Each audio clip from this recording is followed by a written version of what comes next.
Welcome to the deep dive. You know how we do it here, straight into the substance. That's right. Today, we're embarking on a really fascinating and I think quite profound psychological journey. It's about what happens after massive physical change. hmm We're diving into this phenomenon you might have heard it called phantom fat or maybe ghost fat. Yeah, those are the common terms. It's that really unsettling experience, where someone's body has shrunk dramatically, maybe they've lost a lot of weight, A huge amount, often. but their mental self-perception, that sort of internal blueprint of who they are, the space. Then there are qualitative studies really getting into people's lived experiences of body consciousness, sexuality after weight loss. Personal accounts. Yes. Plus, clinical reports looking at things like body dysmorphia, especially in contexts like bariatric surgery patients. Ah, that's a key group for this. Definitely. And large-scale social science research on things like stigma, self-concept, how society views weight. It's a real mix. Yeah, and what these sources reveal, taken together, is something pretty crucial. Achieving that long-sought physical goal, like major weight loss, it's often just the start of the battle. The start, not the finish line. Not the self-acceptance, no. That's a whole other journey. Right.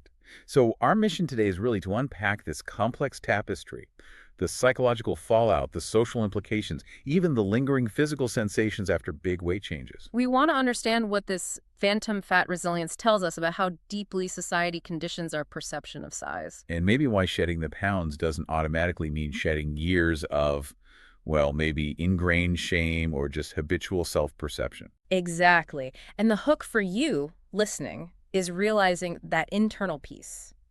It's rarely an automatic prize for physical transformation.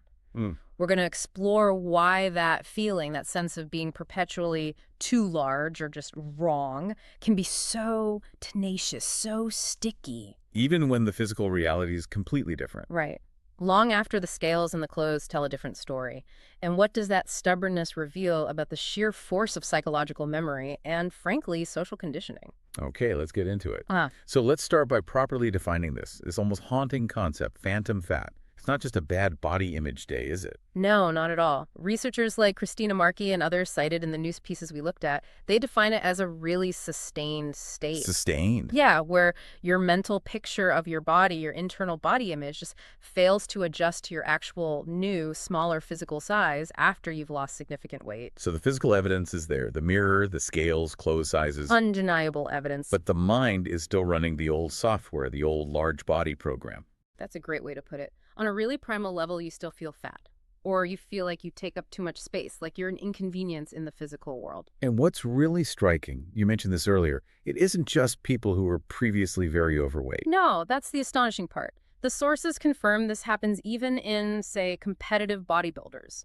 People who are incredibly lean, single-digit body fat percentages. Wow.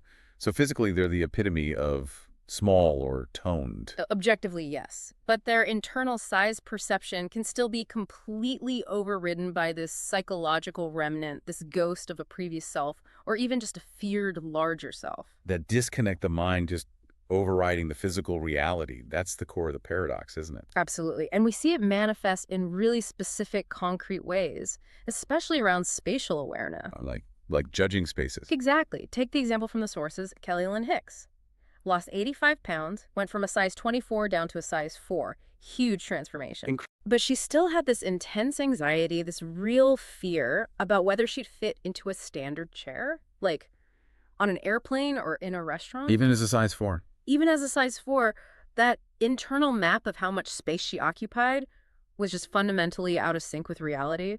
These are the perceptual errors that really show the depth of the dissonance. It reminds me of trying on clothes. People talk about that a lot. Oh, absolutely. It's classic. The person will invariably reach for sizes that are way too large. They're a size 10 now, but they grab the 16 or 18 off the rack. Thinking, no way will the smaller size fit. Right. Their brain is literally predicting failure, predicting it won't fit, and then when the smaller size does fit, maybe even perfectly, They're shocked. genuinely surprised. Viscerally shocked, yes.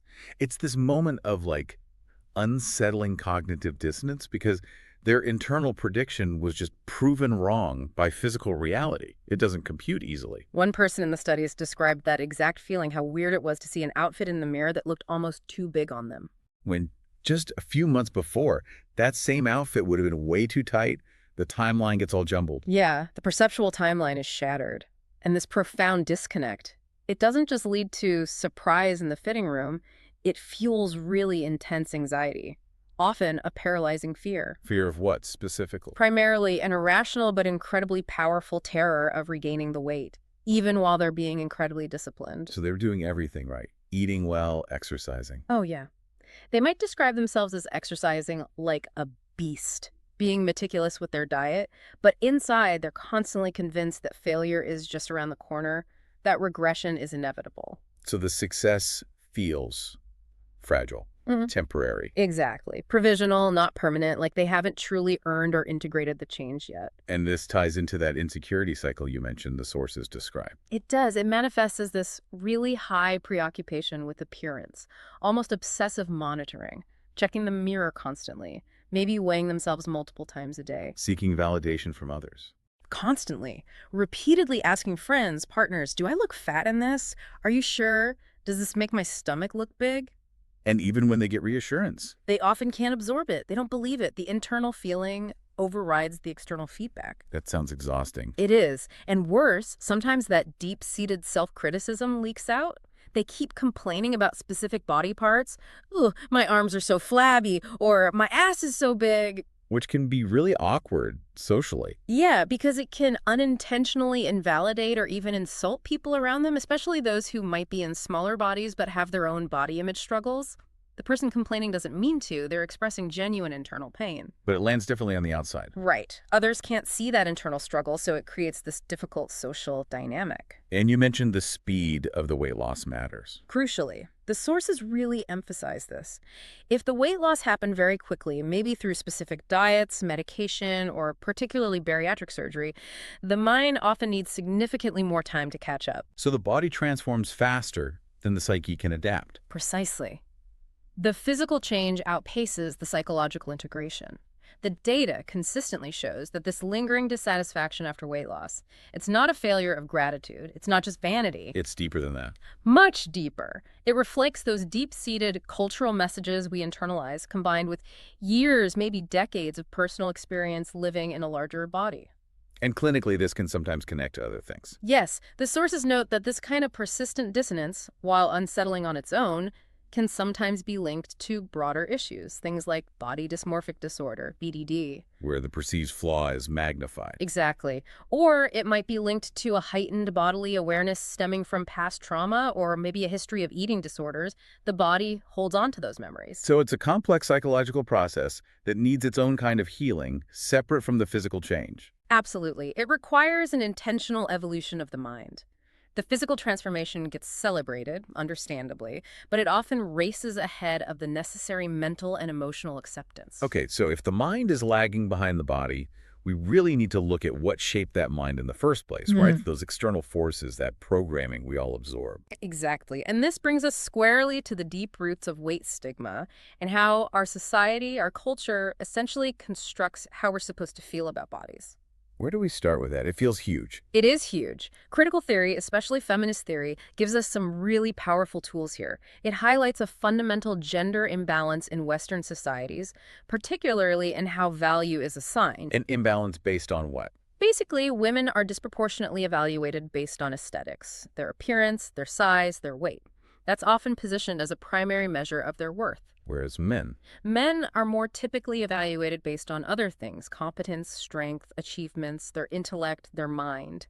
It's a different set of criteria. So from a young age, society sends this overwhelming message, especially to girls and women, that their value, their acceptance, is fundamentally tied to their physical size. And their compliance with a very narrow, specific physical ideal, usually thinness. Right, the thin ideal. Sociocultural theory builds on this. It posits that society influences our body image by relentlessly promoting these thin cultural ideals. How does it do that? By fostering the belief, sometimes explicitly, sometimes implicitly, that thinness automatically brings social rewards, an advantage in life, better jobs, more attractive partners, greater happiness. And the flip side, being overweight, is associated with a demonstrable social cost. Disadvantages like weight-based discrimination in hiring, lower wages, negative assumptions about personality, even perceived moral failure, like it's your fault if you're not thin. And the main broadcaster of these messages Is it media? Advertising? Overwhelmingly, yes. Media and advertising are relentless. They constantly reinforce this thin, often toned ideal as the absolute prerequisite for happiness, for success, for love. Making you feel like you're lacking if you don't fit that mold. Exactly. And this constant barrage of messaging, whether you're consciously aware of it or not, stimulates this deep sense of want or frustration or inadequacy. First convenient. Drives the multi-billion-dollar weight loss industry. Diet plans, supplements, gym memberships, appetite suppressants. It's all fueled by this manufactured dissatisfaction. The economics and the psychology are totally intertwined. Deeply. The sources point to content analyses of media. One study found a staggering 94% of women's magazines predominantly display images of thin, ideal women. 94%. Think about that. When the vast majority of images you see presented as desirable reinforce one single body type, any deviation from that starts to look or feel abnormal. Undesirable, something that needs to be fixed. And when larger bodies are shown in media... The portrayal itself is often stigmatizing. That's another key finding. How so? Stigmatizing images frequently show higher weight individuals in, shall we say, compromising ways, often captured while eating, maybe unflattering angles, sometimes even with their heads cropped out of the frame. Dehumanizing them almost. It's a subtle but pretty brutal form of dehumanization, yeah. It reinforces the association between a larger size and perceived negative traits, lack of control, laziness, unhealthiness, moral failing. And this constant flood of negativity, it doesn't just stay out there, does it? It gets internalized. That's the insidious part. Yeah. It creates these deeply rooted internal prejudices, shame, self-loathing. And this inflicts lifelong pain, particularly, though not exclusively, on women. Which leads to that really interesting internal conflict you mentioned, observed in studies of, say, feminist women. Right. These are women who possess the intellectual framework, the critical consciousness, to completely dismantle these harmful cultural messages. They know the thin ideal is arbitrary and damaging. They can analyze it, critique it. Absolutely. But that rational understanding doesn't necessarily eliminate the immediate gut-level aesthetic reaction, that flinch when they see themselves or compare themselves to the ideal, or their persistent feelings about beauty standards. Why does that happen, if they know better? It's partly explained by something called the mere exposure effect. Simply being exposed to these ideals relentlessly from childhood onwards makes them feel familiar, almost right, even when you consciously reject them. There's a conflict. And they also grapple with internalized stigma. Yes, weight, self-stigma. That's when you absorb society's negative beliefs about weight and start applying them to yourself. Believing the negative stereotypes about your own body. Exactly. It involves profound negative emotions, shame, disgust, self-blame, combined with this powerful fear of enacted stigma. Enacted stigma, meaning actual discrimination. Yeah, the fear of experiencing real-world discrimination, bullying, or just the simple, painful fear of belonging to a group that is constantly marginalized and judged negatively. And this weight of discrimination, it's not just a feeling, right? The data shows it's real. Oh, absolutely. We see this clearly in large data sets, like the MIDAS study, that big U.S. study on midlife experiences. What did that find? The findings are pretty stark. People classified as obese report significantly lower levels of self-acceptance compared to normal weight individuals. Lower self-acceptance. More profound sadness and measurably higher rates of perceived daily discrimination. Little things and big things adding up every single day. And gender plays a role here too. Critically, gender acts as a powerful amplifier. The research consistently shows that women in larger bodies experience higher rates of negative consequences. In what areas? Things like employment hiring bias, lower salaries, income disparities, and just overall well-being. The pressure to conform to that narrow aesthetic ideal is palpably higher for women. So the negative fallout for not meeting the ideal is greater. Yes, significantly so. It really highlights how this public health issue is just deeply entangled with gender politics, social structures, and economic outcomes. It's complex stuff. It really is. And, you know, it's important we mention this, just reporting neutrally on what's in the source material. Okay. Some bioethicists have actually proposed what they call an edgier strategy, basically suggesting that maybe we should use social stigma, use fat shaming as a kind of coercive tool to promote weight loss. Seriously, using shame intentionally. It's a viewpoint that exists in some academic or policy discussions, yes. We're not endorsing it, obviously, just noting its presence in the discourse. But given everything we've just discussed about the psychological damage of stigma. Exactly. Given the distress, the links to eating disorders, the high rates of relapse often fueled by shame, you have to seriously question the real-world effectiveness, let alone the ethics, of any strategy that relies on inflicting psychological pain to achieve compliance. It seems counterintuitive, at best. It's certainly contentious, but it reveals just how deeply ingrained that idea is in some circles, the idea that body size is purely a matter of personal responsibility, even a moral one, that can be corrected through sufficient pressure. A really troubling perspective when you look at the psychological reality. Definitely. Hashtag 3. Psychological and behavioral echoes of the past. So when we talk about phantom fat, we're essentially saying the psychological memory of the past self is dictating feelings and even behaviors in the present. That's a perfect summary. It suggests that our core self-concept, especially related to our body, gets laid down really early. How early? Well, the qualitative data, particularly from that Midas study again, powerfully suggests that your body weight during adolescence leaves what the researchers term an indelible imprint on your self-concept. Indelible. Like it can't be erased. Or at least it doesn't fade easily, even if you experience dramatic weight loss decades later as an adult. That youthful weight seems to create this foundational, sticky identity. The mind almost defaults back to it. Like that's the real you, somehow. In a way, yes. The anecdote about Priya, who was highlighted in one of the research papers, really captures this complexity. What was her story? She lost a significant amount of weight and became objectively slim. But her internal feeling hadn't shifted. She said something like, "You don't realize it's gone until pretty much all of it's gone. Okay. So here you are slim, but you don't know slim. You've been fat. So I didn't realize I was slim until I got fat again." Wait, she only realized she had been slim when she regained the weight. Exactly. Think about that psychological loop. Her mind was so resistant to accepting the slim reality while she was living it that it only registered that period as real or distinct after it was over, when she had regressed. Wow. It took gaining the weight back for her brain to sort of timestamp the slimness as a past event. Precisely. It suggests the past identity was still the dominant one, the baseline against which the temporary slimness was measured only in retrospect. So the past isn't just history. It's literally the ruler you use to measure the present. That's a great way to put it. And that idea connects directly to a key psychological framework called temporal comparison theory. Okay, what's that? Basically, it says that we primarily evaluate our current self by comparing it to our past self. Makes sense, right? Yeah, we all do that. Am I better off now than I was then? Exactly. And since our society places such a high value on slenderness, weight loss is generally perceived as a massive improvement, a win. So theoretically, temporal comparison theory would predict that weight loss should lead to enhanced psychological well-being, right? Better self-esteem, more happiness. That's the logical prediction. But here's where the sources show a consistent breakdown. The theory doesn't fully hold up in practice for this group. How so? Formerly overweight individuals, even after they've successfully lost the weight and kept it off for some time, continue to report residual body image problems. Still struggling, even years later. Yes. And they report a significantly higher preoccupation with their weight and appearance, what researchers call appearance investment, compared to people who are never overweight. This comes from long-term studies, like those by Cash and colleagues back in the 90s, and newer research confirms it.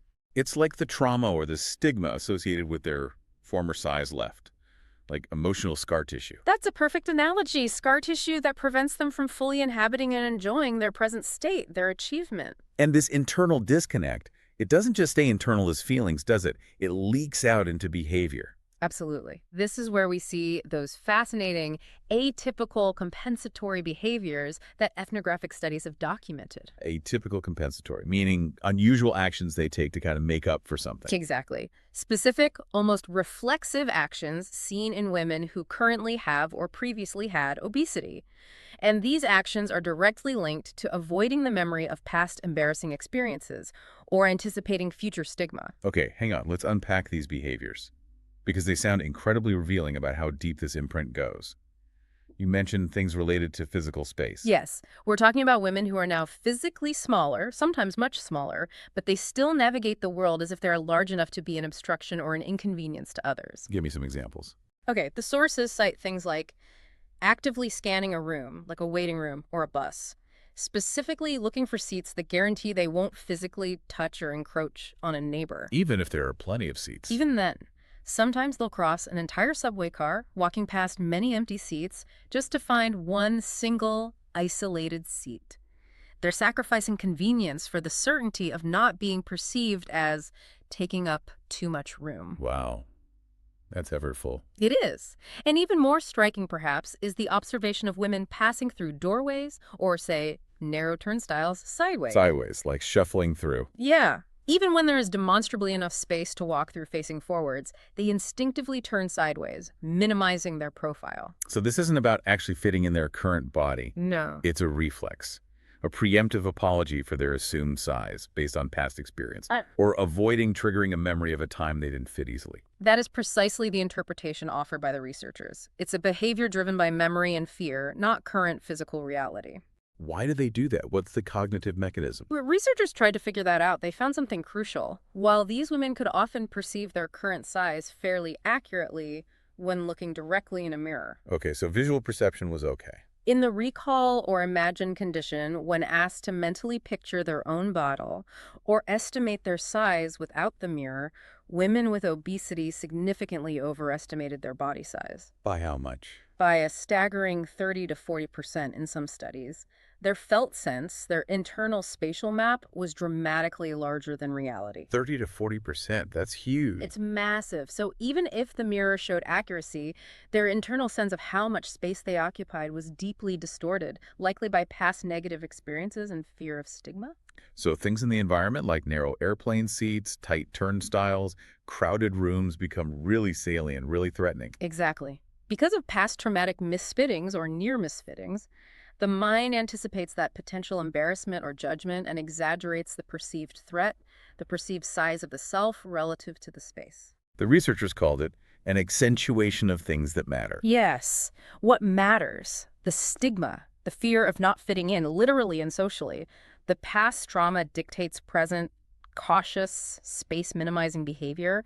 They're operating on this historical template of being too large. And crucially, these deep psychological echoes, this phantom fat, they carry a really severe practical risk, don't they? They absolutely do. The risk of relapse, giving up. Like the story of Mr. A. Yes, that anecdote from the clinical literature is particularly poignant and, sadly, probably representative.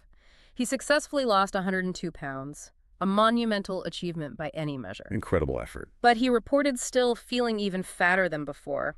That psychological dissonance, that lack of internal reward or acceptance just persisted. He couldn't feel the success. He couldn't, and it led to hopelessness. He became socially withdrawn, felt like the effort wasn't worth it because he didn't feel better, and eventually he lapsed back into old habits and regained most of the weight. Oh, that's tragic. It shows the disconnect can actually sabotage the physical success. It absolutely can. It's the ultimate failure of physical change without psychological integration. The internal validation never arrived, so the motivation to maintain the physical changes just evaporated. And this starts young. It seems so.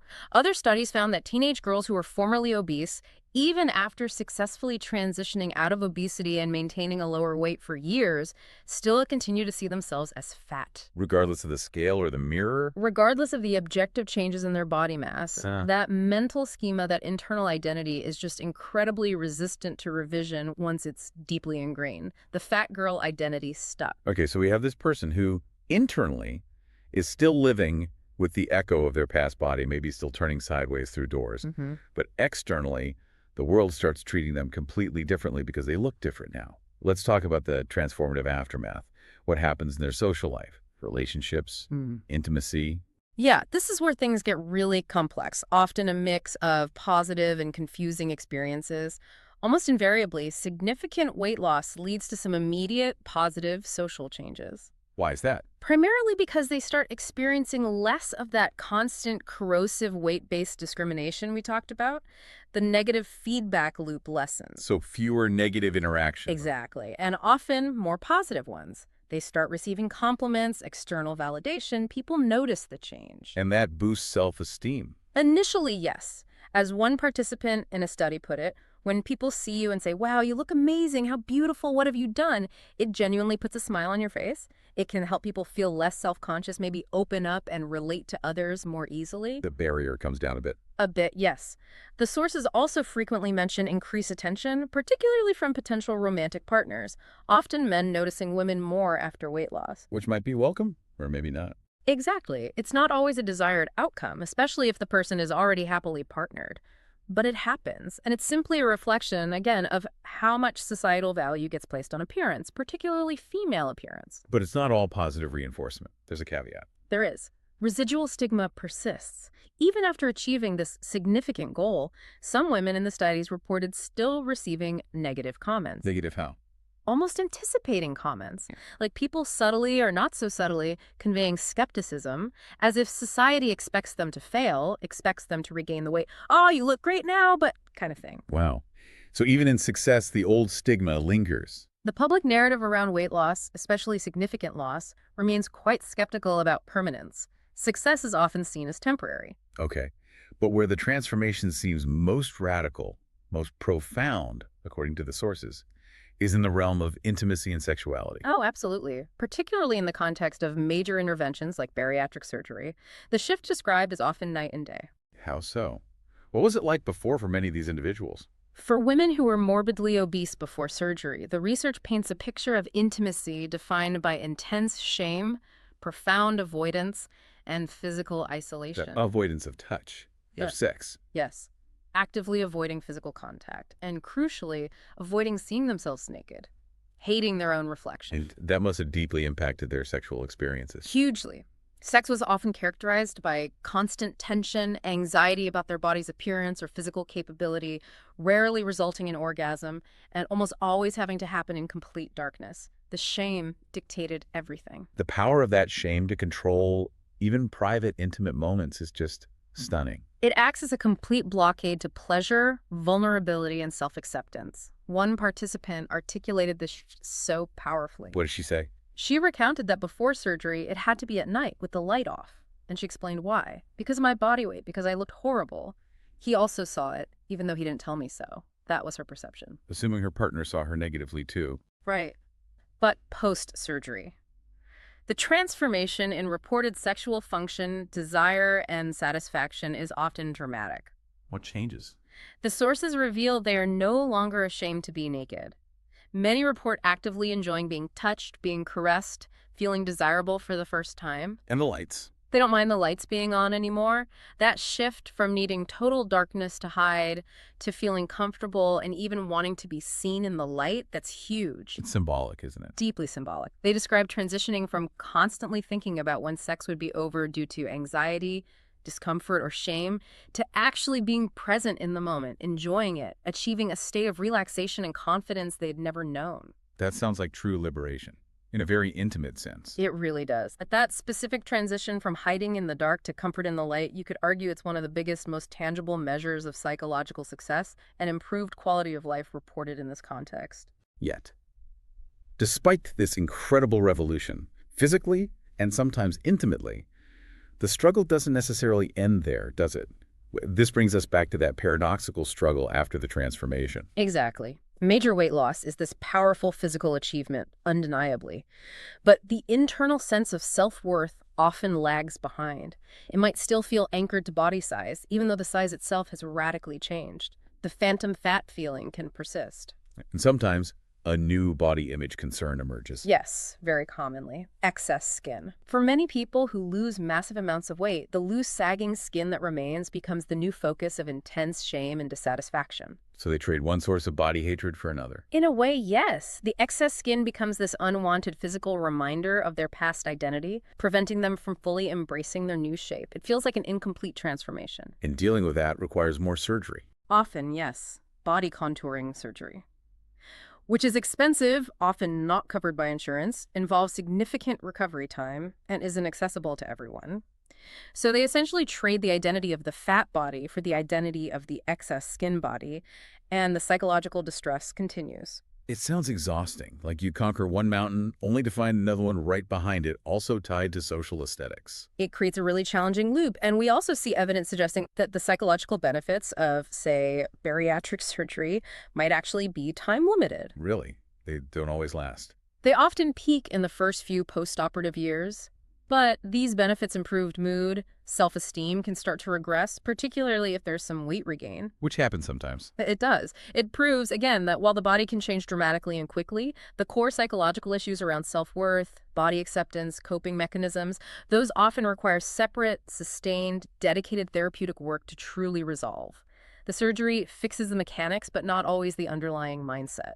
Okay, so if the core problem here, the phantom fat, the lingering dissatisfaction, is clearly psychological, cognitive, deeply social rather than just physical, what paths do the sources point towards? How do people find genuine self-acceptance? Yeah, what actually works? The consensus across the literature we looked at is pretty firm on one thing. Yeah. Reshaping your body image isn't automatic. It's an active, evolving psychological process. It requires effort and support. Definitely support. Yeah. Therapy, whether that's individual counseling, maybe couples therapy if relationship dynamics are involved, is frequently recommended when that deep dissatisfaction lingers, even after measurable physical success. Makes sense. You need tools to rework the mental map. Exactly.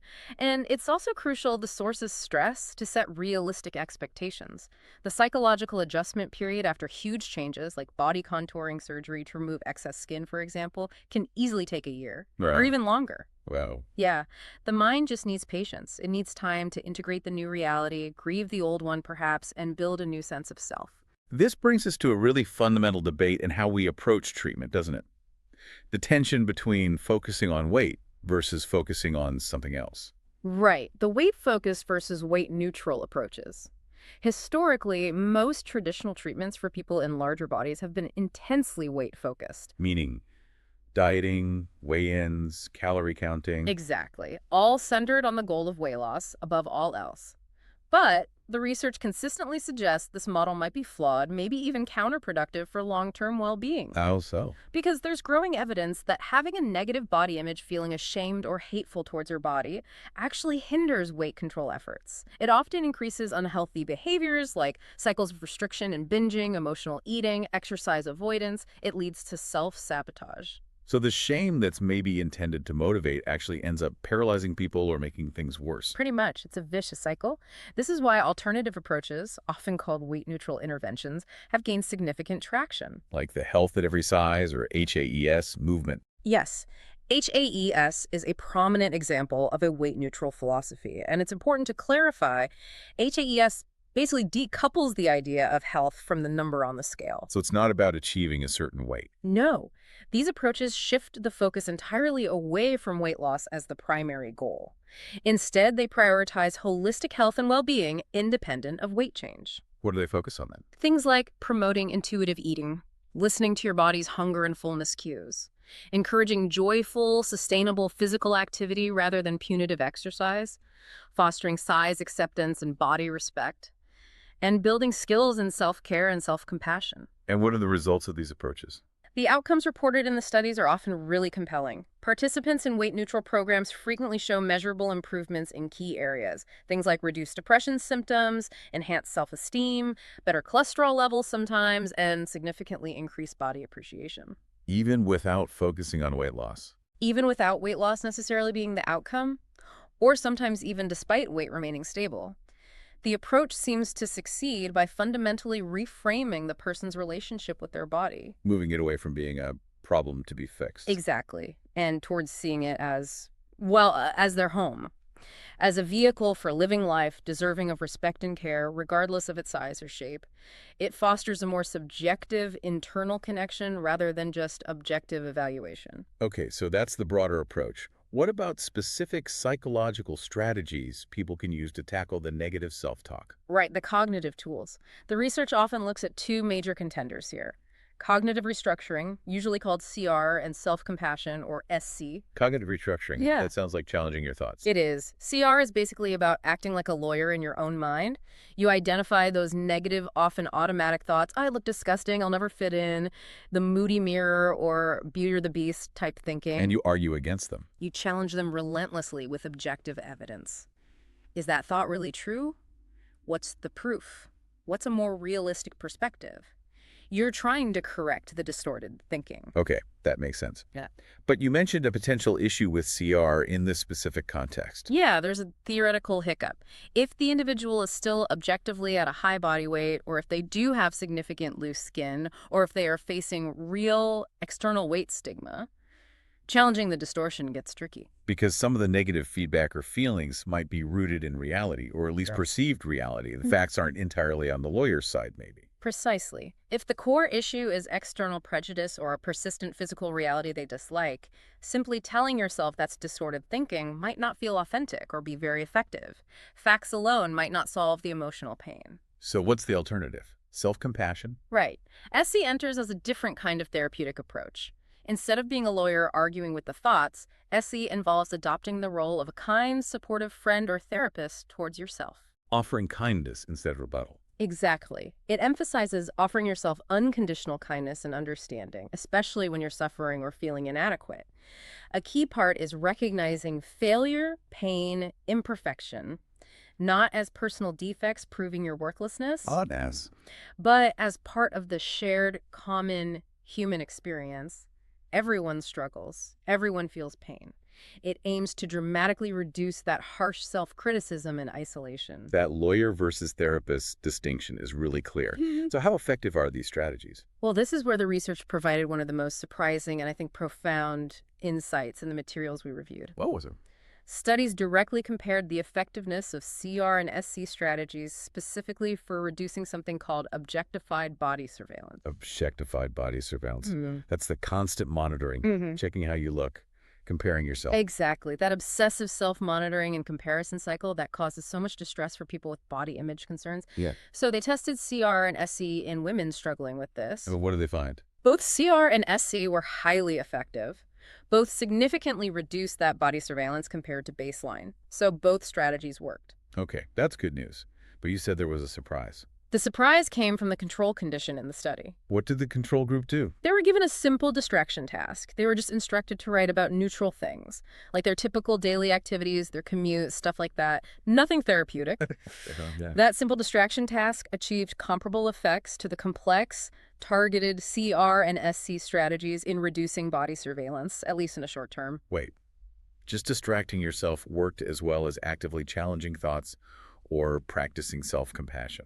In terms of reducing that immediate self-monitoring behavior, yes. Think about the implications. It suggests, what?